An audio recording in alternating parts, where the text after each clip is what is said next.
Sir Peter De Guzman, ayan po, naka-ready na po. Bali, siguro, i-ship ko to ng Monday. Alam ko naman siguro kamiling Tarlac one day lang ang shipment doon. Kasi medyo may kulang pa tayong accessories eh. Telescope, naubusan tayo sir eh. Ayan, update ko lang po kayo. Pasensya na po, ito na po. Ayun na po, naka-ready na po yan.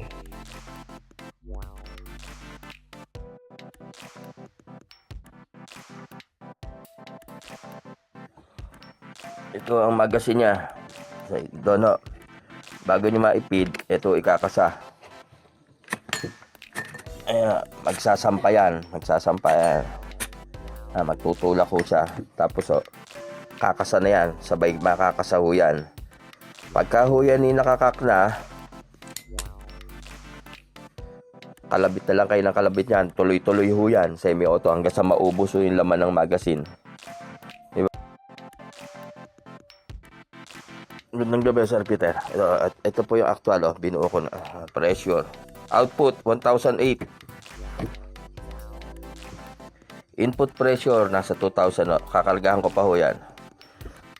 Ito, pagka ikakak. Yan, nakakasa na po yan. Ayan. Re-release ko. Ayan, hindi na ho nakakasa. Wala.